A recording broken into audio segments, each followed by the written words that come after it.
All people are when you manifestations God's word of that was built by the slaves, total reality. and I watch my daughters. There is nobody that respects women more than I do. There is a lot of crisis, a lot of bad. this. Hey everybody, welcome to the Loving This podcast. My name is Michael Gungor. Today we're going to talk about non-duality, which I guess is what we're always talking about on this show. What we're always trying to talk about anyway, because non-duality is not something that you can actually talk about. That's sort of the whole point. As the Tao says, the Tao that can be spoken is not the eternal Tao. Still, we're going to try to talk about it anyway, as we always do on this show. And, you know, I use the word non-duality a lot, but I want to get into why that's a term. Why have so many mystics through so many traditions tried to speak of the eternal Tao, even though it cannot be spoken of directly? And what do we mean by the word non-dual? So let's jump in. The word non-dual is pretty simple. It just means not two. And on the surface, maybe that doesn't sound very interesting. Like, the world is not two. For most of us, doesn't like really rev up our engines. But that's because most of us live in a world that is two in our imagination without realizing it. You see, most of us feel like there's the world, that reality out there, with all of the trees, and the houses, and the other people, the stars in the sky. And then there's me. And I am, maybe I'm connected to the world in some way. People generally know that, but they have the feeling that the inside of the skin is somehow actually separate from the outside of the skin, so that we meaningfully can speak of a me in here and a you out there, or an it out there, or a them out there. However it is, it's divided into two. There's the observer, me, and the observed, all the rest of it. And that point of view feels so natural to us, and it's so universal, and it undergirds all of our language and systems and all of the biosocial bands of information and story and meta-narrative that give us a sense of meaning, that allow us to operate in the world, that allow us to build societies and do all of the things that we do. Duality is so prominent and so universal that most of us do not even recognize it. We don't question the water that we're swimming in. We don't even have a concept of water as these fish in the ocean, to borrow from that often used David Foster Wallace quote. But there have always been these people on the margins of society, mystics, sages, yogis, sadhus, gurus, saviors, and even scientists that have spoken about reality in a different sort of way, a way that wasn't disjointed. It wasn't built on a separate observer and observed, a self and an other, a God and his creation. However, it gets divided up into ultimate reality, into yin and yang. There's been those of us who have experienced it, not as a separate two, but as this, as one. But then, of course, as soon as you say that, as soon as you say this, as opposed to that, you've sort of made a duality again, haven't you? Even as soon as you say one, that means it's not two or not zero. It's kind of, you can think of an opposite of one in a way. And even saying non-dual, you can think of the opposite of dual. And this is why the true Tao, the true thisness, thusness, suchness, the one thing that's going on.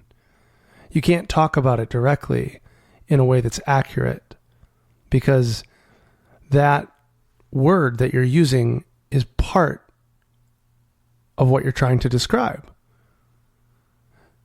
You can't think a thought that's not part of the one thing going on.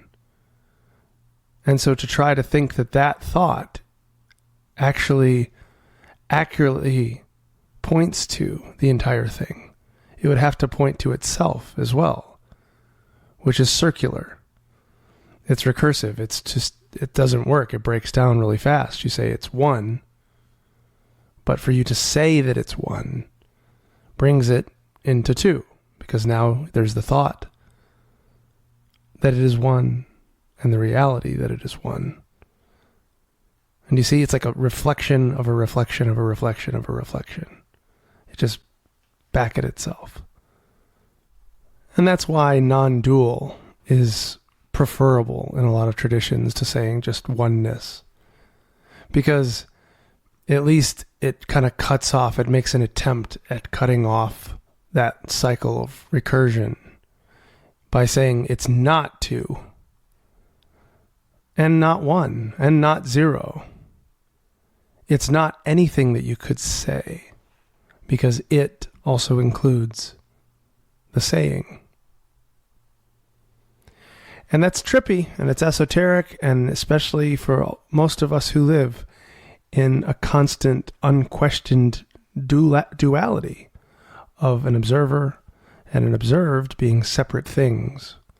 Talking about non-duality is just not something most people care to try to do. It's like really getting into the business plan of a unicorn nail salon or something. You know, like really planning it out. And they're like, I don't know what the hell you guys are talking about. Unicorns aren't real.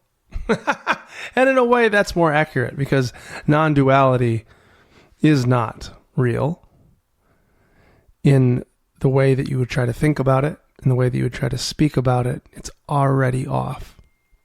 But the thing is, language can be useful. It can be, like the Zen tradition talks about, a finger pointing at the moon. And that's the best that it can be. So sometimes language can help a human to let go of language. Strangely, it's like using itself to undo itself. So we can speak with analogy and metaphor. We can speak in ways that move a human body to certain practices, to letting go, to unclenching muscles, to sitting in stillness. And then maybe it happens. That experience, that the moon that all these fingers have been trying to point to, that dissolution between self and other, between my will and thy will, between creation and creator. It dissolves. And if that's frustrating for you to hear because you don't quite get it, that's okay. In fact, if you get it, maybe you should be slightly concerned because it's not something you can get. This is not an idea. And this is what gets me in trouble sometimes because I talk about it with words, which makes it an idea. And because I'm quite confident in my lack of ability to know anything for sure. And that's like the one thing I'm really confident in, that I know nothing. And that confidence actually can sound like you're an asshole.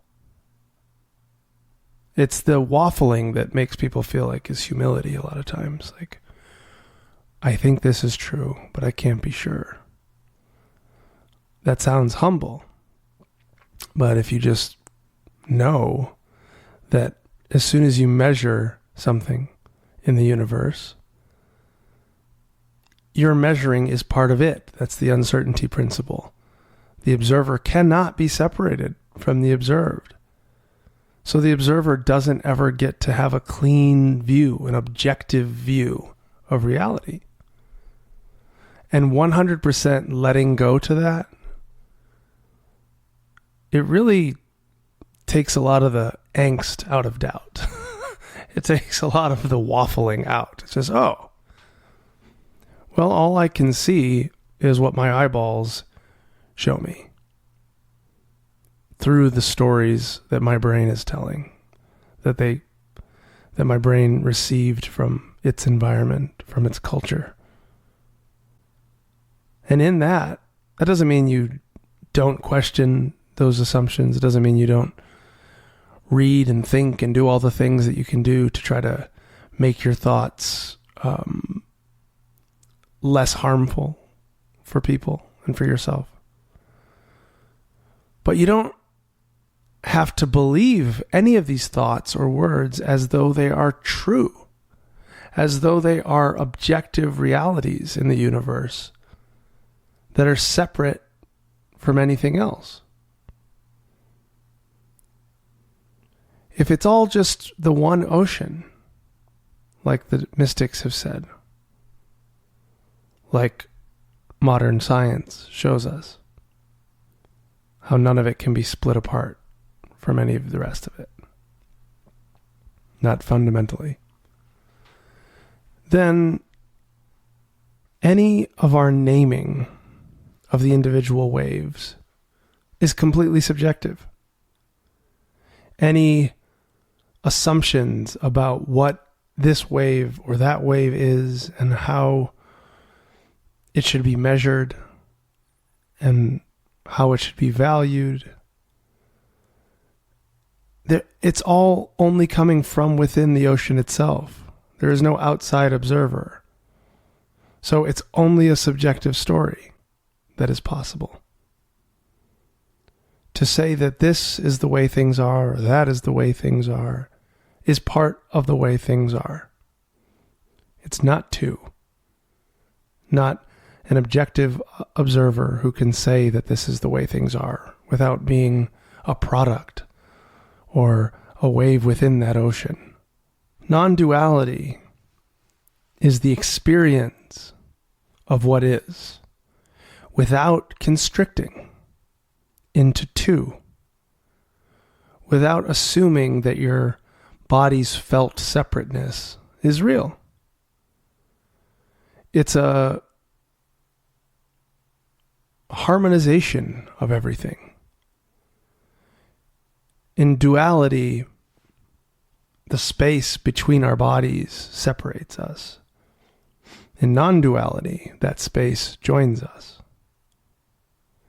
In duality, God is someone to appease or please or believe in or not believe in.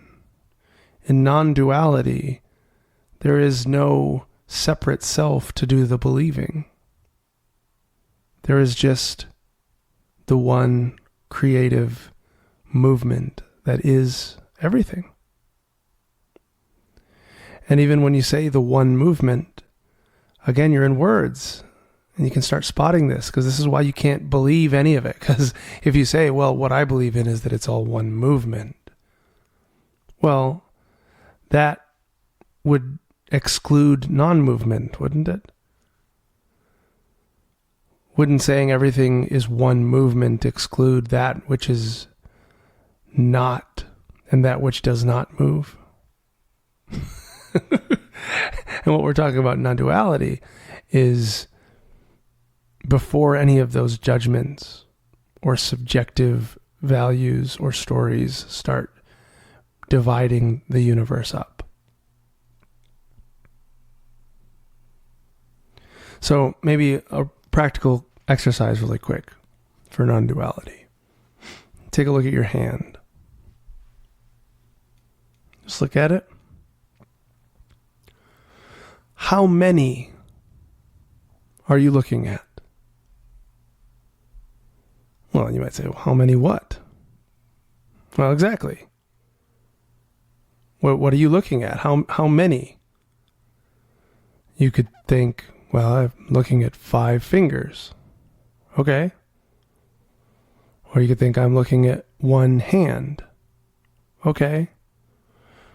You could theoretically split your hand in your mind into two. Maybe the bottom half and the top half. Or the right half and the left half. Or you could split your hand into quadrants. Or you could think of your hand as the fingers plus the knuckles plus the wrist plus the palm plus the back of the hand plus the... Like you could start counting up things that you have names for. But then where do you stop? What count as things? What about those lines in your fingers? Do the lines count as one thing? Or what about the lines on your pointer finger being one thing and the lines on your middle finger being another? Or each line could be cut into 1,000, right? Like in your mind, you could divide those lines up into 1,000 things. And it depends how deep you can go into your sight. You could take a microscope and turn your hand into 1,000,000 things. Literally 1,000,000 things. But then all of that, what about the space around your hand? When you're looking out at your field of vision. There's the space in between your fingers. There's the rest of the room or of the environment that you're in that is surrounding the hand that maybe you're not even paying attention to. You look out and you say, how many is this? Well, to say how many, you have to tell a story. How many what? And how do you define the what? Who defines how many things the universe is? Somebody else could look at that exact field of vision that you're looking at your hand in right now. And you say, how many things we got here? And just with that same field of vision, it could be no things or it could be 1,000,000,000,000 things. It's only based on the stories that the observer is telling, that it could answer such a question. The non-dual view, as you look at that hand, is not to see any things or no things. It's not to count or to not count. It's just the looking itself. It's the awareness itself before it starts counting, before it starts assuming that that's my hand and that the space around it is the not my hand. That's the non-dual view. It is just viewing itself. And so, what's the big deal? Somebody may say, that's what we're all experiencing. Yes, that's true. It's true. There doesn't get to be, and that's what the whole, there doesn't get to be enlightened egos thing is all about. Because you are not experiencing anything more or less than awareness. Nor is anyone else. There's no higher awareness, better awareness, sexier oneness. It's just this. And if you enjoy telling the stories, and if you enjoy being like, no, there really is 12 things in my view here, and one person doing the looking, that's fine. Just know that that segmentation comes with suffering.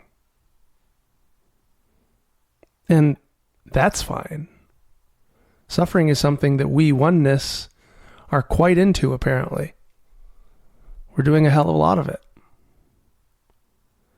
But that separation between yin and yang is what begins the suffering. It's the tree of the knowledge of good and evil. It's the birth of no into the universe. Right? Because if you don't break it into two, why would you say no? Who is there to say no to? And what is there to say no to? It's just what's happening. But as soon as there's a somebody who wants the world to be a certain way other than what it is, well, now they're suffering. So non-dual philosophy, it's funny to even talk about it as philosophy, because it's not a positive statement about things. It's not an argument about reality, which is why you can't ever find a good critique of a solid non-dual philosophy. A really beautifully stated non-dual philosophy will, inside of itself, tear itself apart. So you can't critique it, because what is there to critique? It's not making a claim. It's simply the invitation to be. To be in a way that isn't so constricted with thought and beliefs and clenching of muscles to make my body feel like it's separate from its environment. But it's an opening of heart and of hands and of eyes. A laying back and being like a ball floating on the river. Thy will be done. To the point where I see that there is no separate will to be had. So surrendered to the flow of the river that the flow of the river is seen to be all that there is. Because it is. Of course, hopefully you'll recognize by now that me saying, because it is a ridiculous thing to say. Because then what's the opposite? And what's that leaving out? You see, that's the problem with language. As soon as you say one thing, you have to be cutting off the rest of reality in order to say it. That's why words can be understood. Because by saying one thing, we can point to one aspect of non-dual isness. But then what about the other aspects that get left out? So to speak it is to miss it. But to speak it is also the only way that we have to communicate to each other and to invite one another into the experience. And that's why I do this podcast. I have zero confidence in any of the ideas of this podcast. If I've said it, if I've put it into words, I've messed it up. But I hope behind the words and within the words, some of you can begin to feel the call to this moment, to this breath. And that when I say, breathe freely, beloved, for this is all there is,